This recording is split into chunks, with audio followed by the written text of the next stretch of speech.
All right, Ryan, welcome to the podcast. How's it going? Good, man. Yeah, thanks for having me on. No Appreciate problem. it. So, an employee at Seek Outside, you got to tell me what tent you currently have. Give me your setup. I'm lucky enough to have a few. So that's kind of the tricky part of it. But I would say just looking for my go-to nowadays. I find myself doing a lot of kind of more truck camping stuff, kind of base camp, and I have a Courthouse, which is like our wall tent style, and that thing it's the best. Have a couple cots now. Later in the season, I actually have a double like Ozark Trail Walmart sleeping bag that's like rated to 15 degrees that I take sometimes with my wife. But a lot of times I'll just take that solo and I'll throw both cots next to each other in that Courthouse. And it is the most cush setup that I've ever had Mhm. camping. So it's almost like it's not with that setup. I don't dread camping like the sleep of camping anymore. Mhm. It's better than my bed at home. It's Yeah. crazy. So that one is the one it's kind of a modified teepee. It's about 2 feet straight up on the edges, and then it comes up diagonal to the top. Yeah. Um, it's 3 people, and it's meant to be used with cots.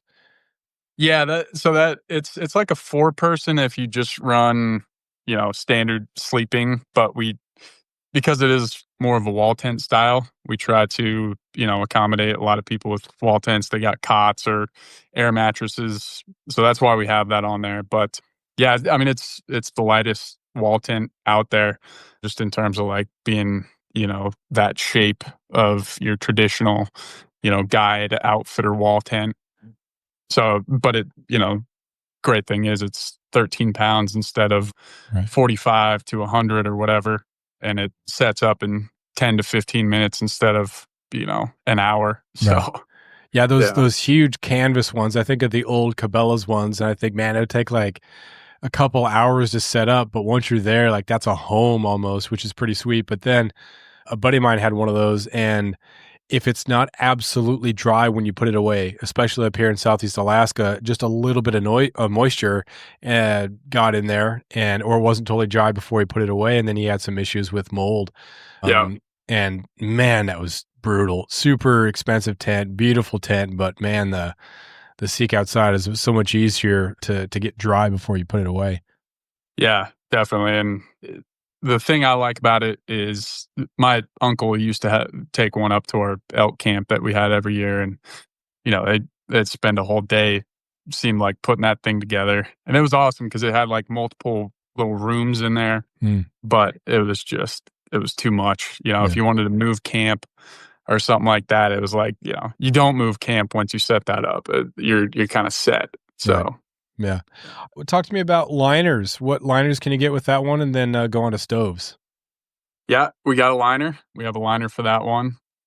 You know, I think especially for where you guys are at, where you're at up there, and anybody in the Pacific Northwest, liner is 100% necessary. Even here, I would say, the August through October, having a liner is essential. For anybody that doesn't know, it's just a condensation barrier, kind of turns it from a single wall shelter into a double wall, which keeps the condensation off your bags and stuff like that. And to be honest, in the Courthouse, it's not as big of a deal because how the walls are kind of situated. First off, you're usually a lot farther from the side walls. So you're not like, when you wake up in the morning and you first pop up, you're not bumping into the side of the tent. So Mhm. that's huge. But it's also they're very steep sidewalls. Condensation usually runs down. And like on that one, I don't even have a liner for that one. But stove wise, I always for that one I bring the Big Mama. That's our biggest one. Way I like to put it is you can always build a smaller fire in a Mm, in a big stove, but when it gets cold, having that extra burn time and that extra heat output is essential. So, but I do just want to say one thing for anybody, a new product that we've come out with in the last year. We have a new product called the floor liner, which I think is kind of my favorite accessory for any time I take a teepee out, and that's kind of a hybrid. So it's got the floor, but it also has like a low liner, like basically a half liner that comes up about 2-3 feet. And it, especially if you're sleeping in, on the ground close to the sidewalls, it keeps condensation off your bag, but it's not as heavy, and you get the floor system, which kind of keeps a lot of that condensation from building up because it prevents all that moisture in the ground from rising up when you get that stove fired up. So Yeah. Yeah, that uh, was the condensation thing. We'll talk about that first. People who are hesitant maybe about getting a hot tent, they ask about the condensation. And I think, well, what's the alternative? If you don't have a hot tent, you don't have a source of heat. So it's way better to deal with a little bit of condensation than it is to not have heat. yeah, Even like sleeping in your boat is fine. You can have the heater on or whatever, maybe have a little buddy, but you're still going to be, it's going to be really, really damp in there. So it's better to have yeah. like go to shore and camp in a nice tent than it is to try to sleep on your boat. So as far as comfort goes, I don't really think that the condensation is a reason to not get a hot tent for sure. Yeah, and it's like, I mean, if you have a tent trailer, one of those pop-up tent trailers, we used to have one of those growing up, and that thing would get condensation. Right. If you have I mean, shoot, it even happens sometimes in like RVs. If you have a window open, you'll get I mean, your car, this time of year, at least here, you wake up and there's all sorts of condensation inside the car. Just the temperature changes and any moisture inside that vehicle or that area leads to condensation. So yeah, and then once you get that stove fired up, it dries things out so quickly. It's crazy. Mhm. So yeah, I would agree with you there. So when you are setting things up, maybe that's a good place to also start here. Is there a wrong way to set up, or if you have some people who've given you feedback about either failures or something that they ripped or whatever, is there something about the setup that people tend to make rookie mistakes on that you have seen? Definitely. A funny story. Yeah, so I guess I'll start with saying like teepees, if you're coming from like a half dome or a wall tent or something like that that has some sort of frame built into it, setting up a teepee or any one of our shelters is going to be a little bit different because they rely on having a center pole and they rely on having stakes. So that's how you get your structure. And so there's a little bit more of a science to it than there is with like a half dome where you just slide the poles in and you're good to go. But funny stories. So I had a archery elk tag this last year, and I was down in the kind of near the San Juans here in Colorado and driving around just looking at trailheads and seeing where to go in the day before the season started. And we passed this pullout on the side of the road, and I see one of our tents, and I'm looking at it. I'm like, oh, that's cool. That's cool. I see it's got like we just came out with a 2.0 line of some of our most popular shelters, the Red Cliff and the Cimarron. And I see the new guy out. So I was like, oh, nice. That's cool. They got a 2.0 that just came out. And as I get closer in my truck, I look up towards the top, and up top it's like white. I'm like, that's not normal. The tents that we make, they're usually black up on top, like the cone where the center pole goes in. Get a little bit closer, and the tent's inside out. And funny enough, like there was a big storm coming in, big rainstorm coming in, and so I actually like put a note under the guys. It might have been, I hope he didn't think I was being an a-hole Yeah. about it, but I put, like, a note under there. I was like, "Hey, you might wanna flip this inside out," because the air vent was totally exposed, which is where, water will just come in, and so, yes, there are definitely setup errors. I would say the number one thing is just getting tight sidewalls. So, like, what we'll see a lot of times is, like, what we call witch hatting, which is where there's, like, a deep kinda almost sag in one side, and that just basically means that you have the footprint set up too wide, And conversely, on the other end of the spectrum, if you have any sag in between your panels, it means that you have the tent set up too tall. So it's super easy. Those are going to be you know, a lot of people with teepees, they talk about sag, and especially with our sill nylon, anything that's not Dyneema can absorb water, like fabric wise. If it's not Dyneema, which is like the most expensive stuff, it can, the actual fabric can absorb water, which, with condensation or prolonged rain periods, it will happen. And you can get some sag in there, which is a very common issue. I will say, in my experience, if you have it pitched right, and that means like using all the guy outs, which are the upper stake out, the points up top where you essentially throw your guy lines on. Oh, sorry, I got a call there. You Hmm. still there? Yeah, Yeah, I've okay. gotcha. Where you put your guy lines on, using those is essential because that just creates more tension. And I think one of the common misconceptions with our fabric is it's designed to stretch a little bit. So people get a little bit timid when they're pitching it. They don't want it too tight, Mhm. which is incorrect because we build a little stretch into the tents on purpose. Because you think about it, like why your truck has shocks, why your rifle has a recoil pad. Just, when you get heavy winds or heavy snow, you want a little bit of stretch. You want a little bit of play there so that's not putting a bunch of pressure on the seams. So I would say those are kind of like common setup errors, and then also just common misconceptions about, setting the tents up. And I would say, unlike, I think just with all teepees in general, some of the negative feedback comes from people that have never set one up and they just buy it, a couple Mhm. weeks before their trip. They take it out. They don't have self service, so they can't look up a YouTube video. They're trying to set it up with cold hands and a headlamp. And, you're just not setting yourself up for success in that situation. So, but I think once you get it down, I mean, it's pretty easy to get a good solid pitch in all sorts of terrain. Yeah.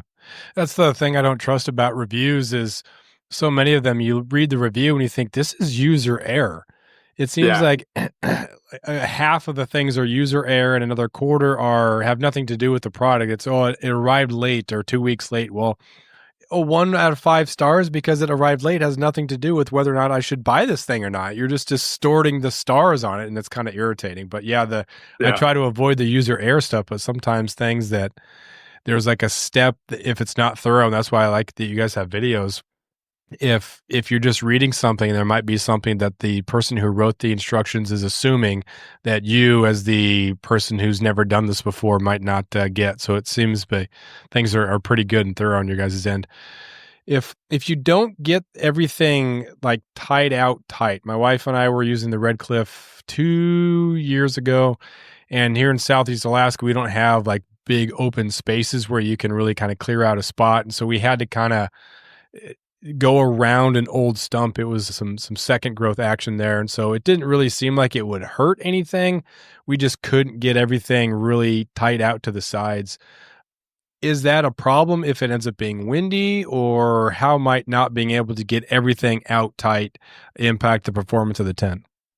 I would say if it's windy, the main issue that you're gonna have is it's just gonna be loud. And I do think, like, with the guy outs, you can kinda make up for a lot of that stuff if you get creative with, like the angle that you tie out on, or if for example, in that situation, if you have a stump, right, and it's right on, like, one of the corners or something like that, sometimes you can get some cordage and, like, tie that to your stakeout point and get a little creative there. I mean, sometimes you just have no choice. I mean, I've been there as well where, for me it's more commonly like just not flat ground. So you have like one side of it is just way higher, 2 or 3 feet higher than the other side. And sometimes you have to get creative with to try to tighten those angles as much as possible, whether that's bringing down the center pole or using certain guy outs and not using other guy outs. But in terms of like performance wise, you're not going to run into, I mean, I say this, if you have 70-mile-an-hour wind gust or something like that, you might run into something unique there. But I would say in general, you're not going to really run into many performance issues. It's just going to be, you're going to have tent fabric kind of sagging down in areas, and it's just not going to be ideal. But performance wise, I think, the only thing you got to worry about is just being kept up all night from the wind from that extra fabric Mhm. flapping around. Yeah, it ended up being nice and calm, which was good because there wasn't anything that could like rub against or anything, which was nice. We did have some really high winds on a moose hunt 2 months ago now, and we thought we had it up totally tight, and it was pretty tight, but there was just a little bit of give, and so just kind of a. It Yeah, was only bad when it really gusted, but it was an open spot in interior Alaska, and so you're just getting ripped with the wind. There was no way that it would have been impossible, it seems like, to have figured out exactly what we would needed to tie down a little bit more. But like again, yeah, those are those types of things. Like you're not going to have absolute perfection. A teepee tent with no condensation or the perfect area to be able to put something down to where you're going to be able to get everything tight. So it's just kind of the way it is. exactly. Yeah, that's kind of the thing. And I mean, I think with all gear, right? Like once you get into once you're trying to cut weight, like I think ideally, right, you'd have, if there was a canvas type material that was, 7 pounds for a red cliff that you could take in, and you could have like this aluminum frame to set up. That would be ideal, right? But that's just not the world that we live in. I mean, once you go into the world of weight savings, you're looking at, some sacrifices just in the thickness of the material and stuff like that. But yeah, I mean, sometimes there's just nothing you can do, right? I mean, Yeah, sometimes you just gotta batten down the hatches and just deal with the weather, and it sucks. But there's not a lot of gear out there that is going to be perfect in those crazy, bad weather situations, right? exactly.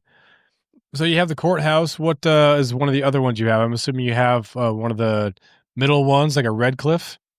Yeah, I have a Cimarron, Okay. which is kind of like our flagship model. That was kind of the first one that I got, and that's our classic, just 2-person with a stove, 4-person without, similar to like the Black Diamond Mega Mid type thing. For anybody that's familiar with some of the other teepee tents out there, and that one's good. And then the shelter that I probably end up using the most, just in terms of days, is our Silex, which is a 1-person trekking pole style shelter. So it runs off of trekking poles, and it's like a tarp tent is kind of the term out there for it, because it really is just like a square of fabric kind of.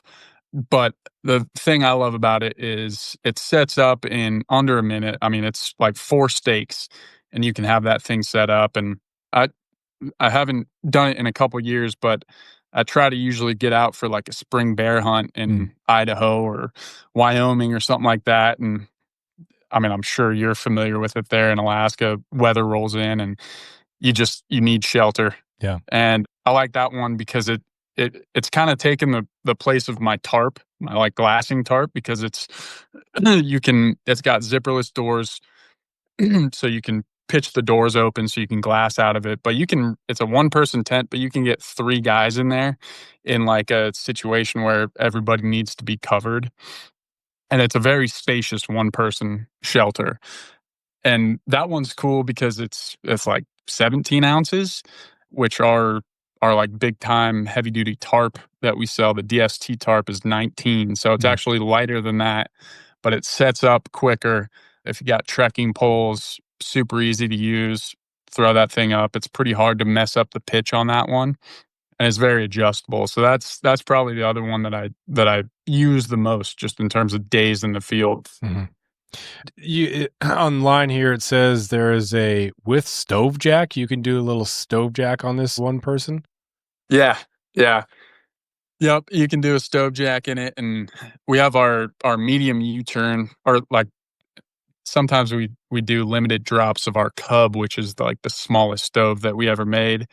But if you do the Cub U-turn stove with that Silex, you're looking at just over 2 pounds for a hot tent, which is pretty insane. But yeah, I mean, you really don't in that small of a shelter, you don't need much to just cook you out of there. So I typically don't use it with a stove, but I mean, if you're in like certain situations, it's nice to be able to put that stove in there, and it's about as light as it gets for that kind of setup there. Yeah, I think when my wife and I went out to our we have a little piece of property that's undeveloped. We took the skiff out there and took it out in the rain, and it was just like blasting right in our faces. We took our baby out there too, and so it's just you show up and you're just cold. And before I went to go hunt the muskegs, I set up the red cliff. And so I stayed in there a little bit. We had a little buddy heater, so we just got that going really quick. We had the stove too, but the little buddy heater is super fast. But I thought, man, it would be nice that you take the skiff right out there, you get stinking cold, but just to have a really easy thing to set up really quickly to just let me get the cold off real quick before I go back in there, just get reset to zero and then get that. So the fact having a little tent like that would be pretty sweet of the stove there. That's pretty it's pretty neat. Yeah, the little buddy heater is clutch, right? And we make wood stoves, ultralight, but you still have to prep wood for it. You still Right. have to, there's a little work that goes into it. I have a buddy that I hunt with basically almost every trip I go out on. He's kind of the one I go with, and he's a Midwesterner, and a big ice fisherman and stuff like that. And so he has a couple of those little buddy heaters, and he always brings one for us to. It's just nice because you can fire it up like first thing in the morning, just take the chill off. And you got to be a little cautious with the CO2 and stuff like Yeah. that, and just make sure it's safe. But those things are awesome for that situation. Yeah. I guess the condensation is a little bit worse because the propane puts off a little bit more, but like you said, with ventilation, you're going to be fine. And again, that's not going to be what you're going to hike up a mountain, but for just like quick warmth, it's pretty nice. Yeah, yeah, for sure. You were talking about the was it the Cimarron? Is that the other one you mentioned that you had? Yep. And that how tall is that one? Because that's a little bit smaller. What's the height on that one? That one's 6 feet tall. Okay. Yep. And that one so we have a carbon pole that can go in the middle, but you can also run two trekking poles. And we make a trekking pole hitch that allows you to lash two trekking poles together, but there's also other ones out there. And now, like with some of the tripods that they're coming out with now for like backcountry hunting, you can unscrew the legs and put a couple of those together to make the center pole. A lot of people cut branches to make the center pole. So that's kind of the unique thing about that size range is there's lots of ways that you can cut weight in order to get that center pole. Yeah, I just like the center pole. I'll just take Same that out here. there. It's easy, it's light, it's pretty good to go. Yeah. So we have the 1.0 Red Cliff. Hmm. So what are the changes? Which, by the way, in your closeouts, you have four different types of Red Cliff first generation. The discontinued one, you have some of those on sale. I'll give you a little pitch on that. So if you go to seekoutside.com, you can check out the Red Cliff 1.0s. What's the difference between the 1.0 and the 2.0? Yeah. And just one quick note on that. I can't say too much, but if you are looking at that, I would wait until December Hmm. to look at those, just for anybody out there. But yeah, so kind of the Cimarron and Red Cliff, we have both of those shelters have a 2.0 version now. And they were some of our we made those tents we've been making them for a long time now. And after a while, being 15 years in business, you kind of learn some things just with cutting and sewing and learn what works, what doesn't. So we decided it was time to upgrade them. We didn't make a ton of changes. We made a little change to how we cut and sew those. So they're a little bit easier to set up or harder to screw up with the pitching. We also added inner loops on both of them to hook up the liner, but also to like dry gear and stuff like that. So you can hang some cordage up top there and dry socks and gloves and stuff like that. And then kind of the big thing was just upgrading them so that they're compatible with some of our new accessories. So our new liners and that new floor liner system. And then we added a couple more guy outs just so that you have more flexibility with, situations like what we were talking about earlier when you're not on flat ground and you have to figure out a way to get tension on one of the seams. Just having as many guy outs as possible is great for those situations. So, but yeah, the big thing was we were just trying to make them, update them, and allow them to be used with our floor liner system. And now you can use our floor liner and the original liner at the same time. So you get it kind of adds some insulation there, and it's just like 100% condensation protection for like winter camping. That's kind of the way to go. You have the floor, so you don't, if you're pitched on snow, you're not getting that, you're not firing up the stove and melting all that snow and then creating ice, and then you're slipping around all night. You have that floor system there, and then you get that extra liner for condensation and insulation. Mhm. So yeah, not a ton of changes, just kind of updates. Yeah. And then the Red Cliff is 6 feet 10 inches, so a little bit taller than the Cimarron. Yep. Yep. That's kind of like our first walk-in shelter. Or, well, I shouldn't say walk-in because the Cimarron you can walk in, but with the Red Cliff, you actually have some space in the middle to like stand up and change, or stand up and stretch out or whatever. Cimarron, you're in the shelter and you got a little bit more space, but you're basically crouching the whole time. So yeah, Red Cliff's definitely our number one seller for sure. Just that size range. We had an extra day and a half when we are coming back from our moose flyout this year, and stormy weather, sleet, and I was just sick of being wet. So it was nice to be able to just stand up in the hot tent. We kept the heat going, and just being able to stand up and unzip the top and look out to just check the weather, but not have to get out, and being able to stand up rather than just sit down the whole time was super, super Yeah. nice. Oh, for sure. Yeah. No, it's great. As far as heat goes, stoves, they can heat up and get a little bit red.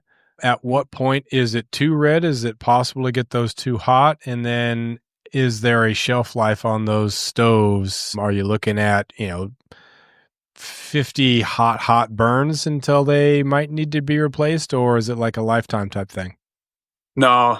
Yeah. So there's no such thing as too hot. So they're titanium, which the melting point on titanium is about twice that of stainless steel or cast iron. So it's 3,000 degrees. So you don't have to worry about it getting too hot unless you're burning like some crazy chemical that, you wouldn't be, you wouldn't really want to be burning in there. And then shelf life, I mean, man, I don't know. Like, I think like I have my big mama, I've burnt that thing for, you know, 4 or 5 trips every year for 5 years, not even close to burning out, and it was used. It was like one of our shop loaners when I got it.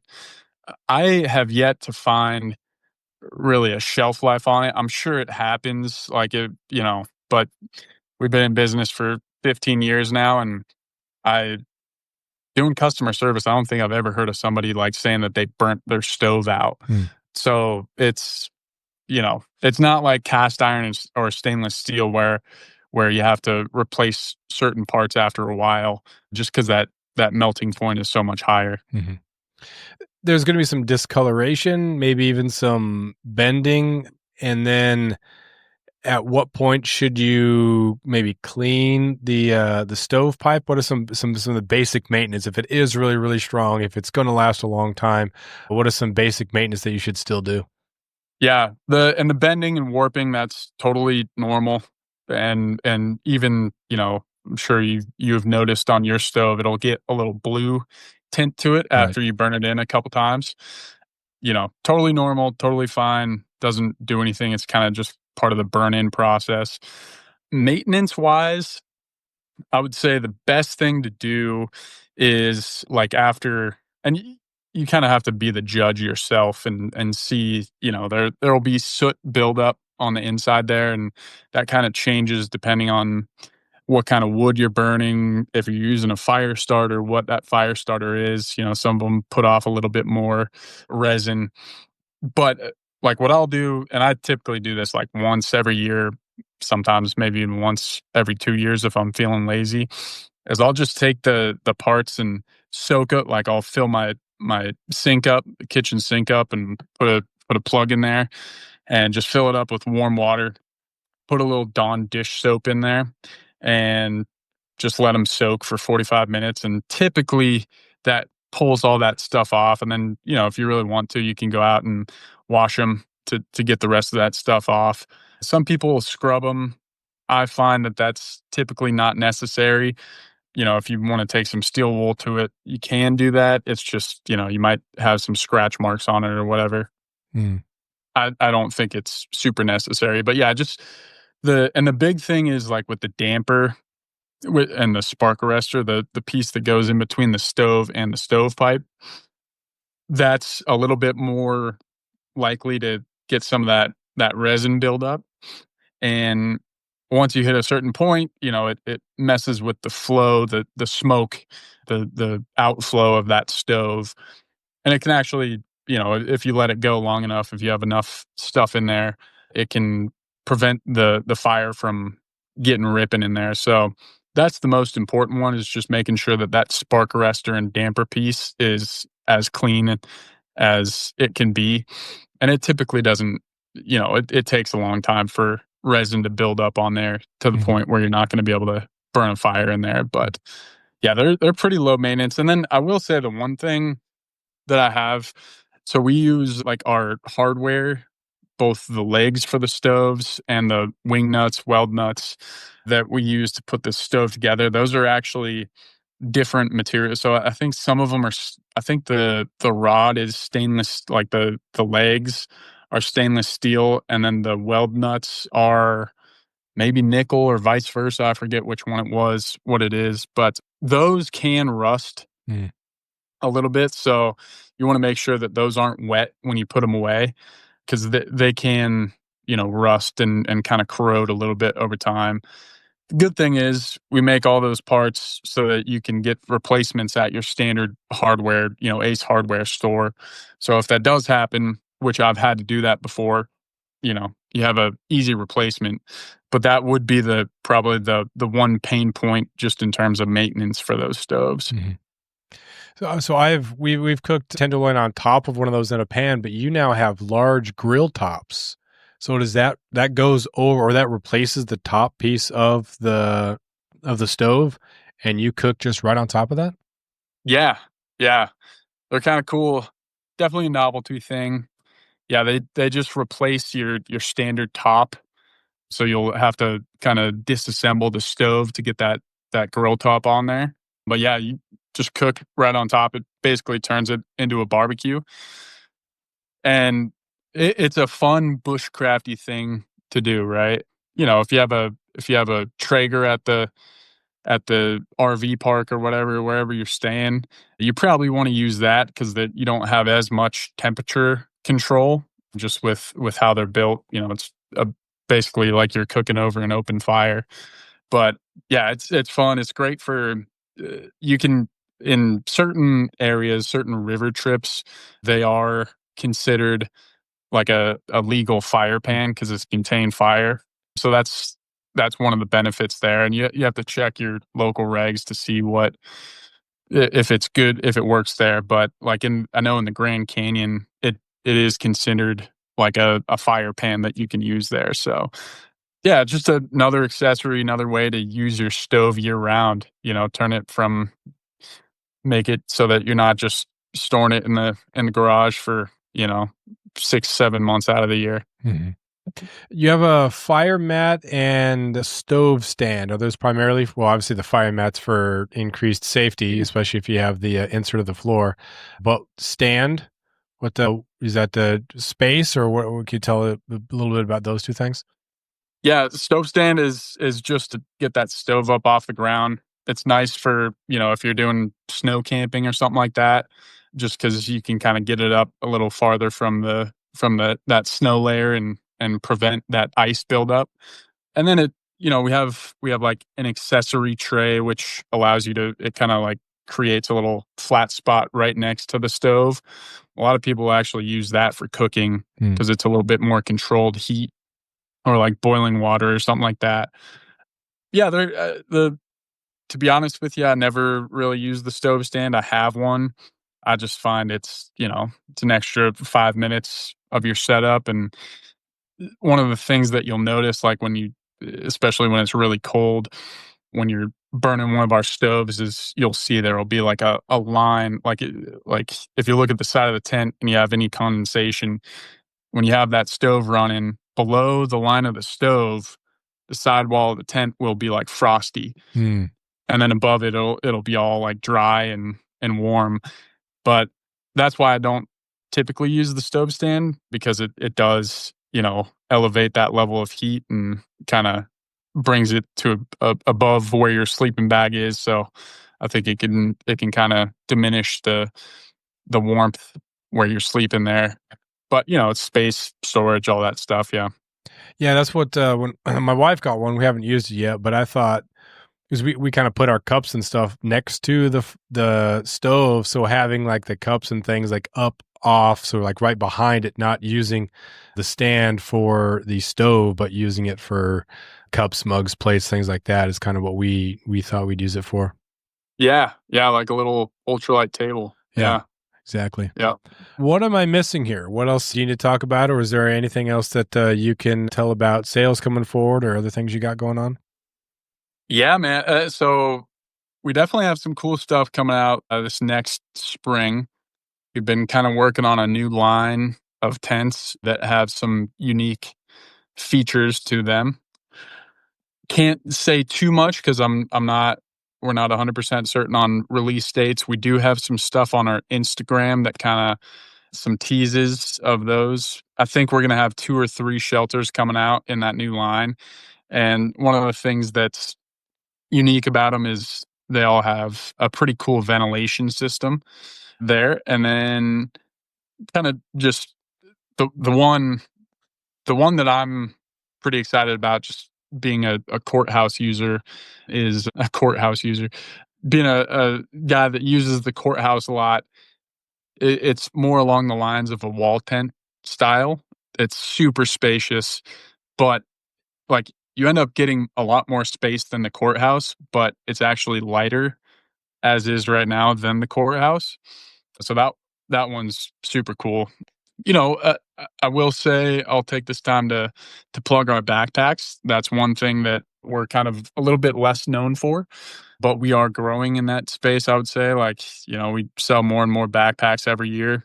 Kind of the thing that we pride ourselves on is their expedition packs. So they're packs that can haul out moose quarters, but are also light enough and small enough and simple enough to take backpacking. And we have a bunch of different sizes, and especially for people up in Alaska, we do use waterproof pack fabric. So like Ultra 200 is primarily what we use, which is very similar. I know Barney's packs up there are pretty popular. Same material, so it's about 4 times as abrasion resistant as Cordura or like your standard hunting pack material, so it's gonna last a little bit longer, but it's also waterproof and it's lighter. So it's a very premium pack fabric. And then, yeah, we also have a lot of modularity within our packs. Like if you were to buy like our Goshawk 4800, which is kinda like our standard hunting model, that model, once you get that, you can basically swap out with any of our other pack bags on in the line. And you can even like we have a very modular system in that you can hook everything up with gatekeeper clips. So a lot of people get our frame and they'll hook up like a dry bag on the back, or you can hook up like any one of our day packs with a dry bag so that you have a little bit of organization as well as your big pack. So that's one thing that I think we're a little bit less known for, but I love our packs and they carry great, and they're rated the frame can carry 300 pounds. We have a patent on our frame. So it's two separate pieces. And so it moves with you. So you don't get that super backboardy feel with it. Mhm. And then let's see. Yeah. So I guess sales wise, Black Friday starts tomorrow, which is November 12th, runs through December 3rd. We're doing 15% off site wide. But then if you get a hot tent bundle, which is like the stove liner and tent combination, you end up saving 20%, which is the biggest sale we do all year. We're made in the States, so we don't quite have we're actually made here in Grand Junction, so we don't quite have the margins to do the big Black Friday 50, 60% Yeah. off, but for us that's a lot, and we try to it's a good time of year we figure everybody just spent a whole season out, and this is the time of year that they're looking at their gear and trying to re-up for the next year. So that's Yeah. kind of why we choose to go hard on Black Friday. So, but yeah, I mean, if you're a guide, we have a pretty sweet guide program for anybody that's a guide, or if you're a biologist, any work in conservation, we have a program for that. So yeah, we try to find ways to get people in our gear. But yeah, Black Friday's going right now, and we always got something cooking. That's another benefit for us being made here is we're able to go from like initial prototype one to final product in 2 or 3 months Mhm. typically, as long as we have it tested properly. We're not waiting for something to go to overseas and come back Right. before we can sell it. So yeah, I would say that's kind of the new stuff for Yeah. us. Are there lead times? Is this something that if people were to order, this is going to come out next Tuesday, so that'll be about 5.5 weeks from Christmas. Is this something that people could have underneath the Christmas tree for the most part? Obviously, you can't see in the future. The sooner you buy, the better. But what is roughly your lead time for some of these things that might not be in stock? Yeah, it depends. It's very item specific. Typically, our flagship items, we try to keep those in stock. So that's like our Cimarron, Red Cliff, 8-person teepee, that kind of stuff. Some of the packs every once in a while we'll have in stock. A lot of the stoves we have in stock. So as of right now, you're probably looking at a pretty quick lead time. If you wait till right before hunting season, that's always when you're talking June through October. If you order in that time frame, you're typically looking at a little bit longer lead time. They can range anywhere from 2 weeks to 8 weeks, just kind of depending on the time of year. We always encourage people to call if you have a trip or a date that you need it by. We have an awesome in-house customer service team, and basically almost all of us are on it. So like our customer service team really knows the product and just what gear you need and stuff like that, and what we use. We all take it out every weekend. So we encourage people to call if you have a hunting trip coming up, or a fishing trip, or a skiing trip that you need it by. If you call us, we typically have some sort of solution to get it to you in time for that trip. So they're very, I can't. It's product specific. Mhm. Can't put a time on it. I will say packs are typically, because they're more custom. They Our average is probably 3 to 6 weeks on backpacks, but tents it's a lot quicker. Mhm.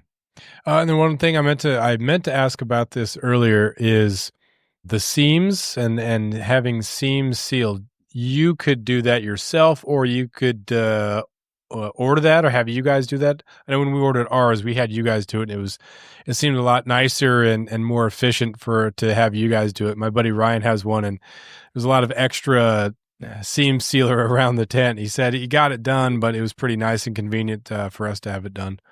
Yeah, yeah. And for anybody that doesn't know what that, I like to tell people, like, if you've ever had waders and you have to hit them with aqua seal or something like that, you're trying to seal up a hole in there. It's very similar. And like my waders, when I do them myself, I just dab the stuff on there, and I don't care if it drips as long as the hole is covered. But if you do it yourself, I typically recommend, like, with the smaller tents, it's a lot easier for you to do it at your house. If you're getting anything like a Red Cliff and above, I typically recommend having us do it because we have a whole team that does it 24/7, and we have a specific way that we do it to ensure that you're not getting a bunch of drippage and that you're hitting every seam. But it is something that you can definitely do yourself if you wanna if number 1, it does take us typically 1 or 2 weeks to get that done just due to lead times, it'll take you personally probably like 45 minutes to an hour to get it done, and then it has to dry for 45 minutes, so it's a quick process, but we just have a lot of tents and limited amount of space to do it in, so that's why it takes a while for us to do it. But yeah, it's basically you're just sealing up the seams. Like our fabric is that we use is about twice as waterproof as your standard lightweight tent fabric, with the exception being Dyneema. But anything that's not Dyneema, it's about twice as waterproof as that. But we are taking a needle and putting a hole through the seams, and water can get in there. So basically, we just take a product very similar to Aquaseal, run it over the seams, ensure that water can't seep in through there. And like honestly, in the lower 48 here, or if you're out west, it's not 100% necessary unless you're seeing a couple days straight of pure rain, especially on the bigger tents because you just don't notice it as much. But if you're going to be seeing wet snow, rain for a prolonged period, it's 100% essential to seal up those seams. Yeah, cool. So, Well, thanks. Anything to add? This has been great, very informative. It makes me want to go camping. Hopefully this weekend the weather will be good enough for us to get out and skiff. yeah, yeah. No, man. No, I appreciate you having me on, and yeah, nothing that I can think of. I mean, we have lots of informational content on the YouTube. You can call us in. All of us, like I was saying earlier, customer service team will try not to talk your ear off. And if you tempt us with hunting stories, Oh, just know you're going down a rabbit hole there. yeah. Or camping or back. I mean, I always say that because that's our primary audience is hunting stories, but we're all 4-season outdoorsmen that just love, camping every weekend and fishing. And I mean, Alaska is my number one spot. That get lucky enough to go up there every once in a while. But yeah, I would say if you have questions, just give us a call. All right. Happy to talk you through it. Cool. Thanks a lot. Appreciate it. Yeah, man. Yeah, thank you.